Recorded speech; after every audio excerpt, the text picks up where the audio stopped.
Kahit 5 lang. Nako, ito si Mystica.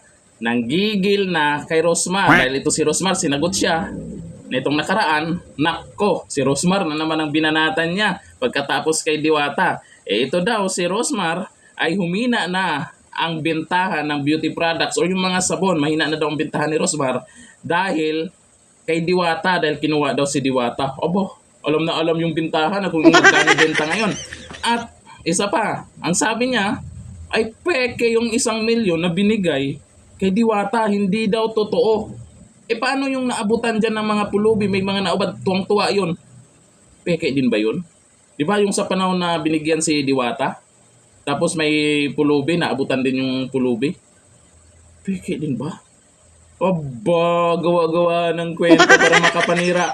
Sa kagagawa mo ng kwento, talsiklaway pa.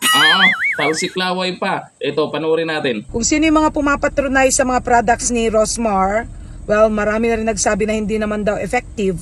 O ngayon yung 1 million cash naman, asan ang 1 million cash? Bakit dala-dala ni Diwata yung 1 million at saka parang hindi pera yun? Bakit? Dahil kung pera yun, hindi na lang ganun-ganun na lang na ilalagay sa bayong at alam ng tao na yun ay pera. Kasi nabibili naman ang mga fake money dyan, di ba? Kahit 5 lang.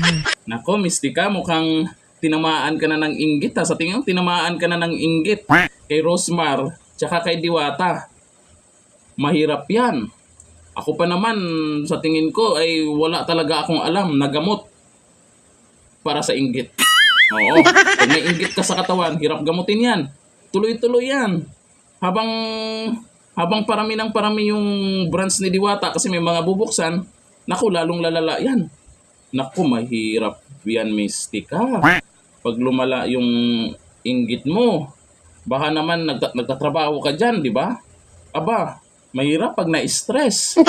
Baka hindi mo na maasikaso yung trabaho mo dyan.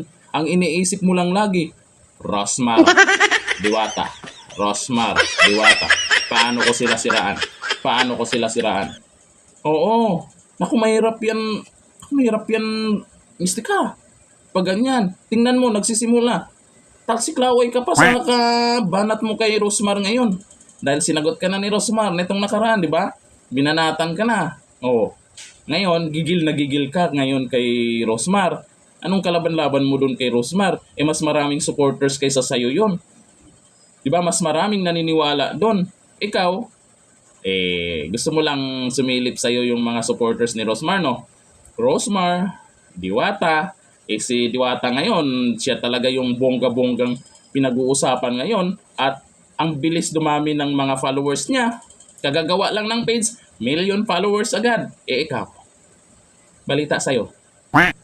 Ang daming nagsabi sa'yo, laos ka na daw. Gusto mo lang sumabay sa mga sikaters ngayon. Oh, kakaiba yung paraan mo, no? Mystica, para lang sumikat ulit, kailangang manira. Paninira na din yun. Akala mo ba sabihin mong peke yung 1,000,000? Na-check mo ba? Andun ka ba? Nakita mo ba ng personal? Kaya sinabi mong peke yung pera. Naku, yaman-yaman, kilalang-kilala na yan dito sa Pinas si Rosmar na mayaman, yamaners na. Tapos ikaw, sabihin mo peke. Ha? Baka yung mga banat mo ay peke lang para lang makahatak ng views. Kino-content, sabi ni Rosmar, kino-content mo lang daw sila para makahatak ng views. Totoo ba? Aminin. Totoo naman Sa susunod, banat ka na naman. Ang mahirap dito, yung mga paggawa mo ng content ay puro paninira. Sinisiraan mo at gawa-gawa ka ng kwento na wala namang kwenta.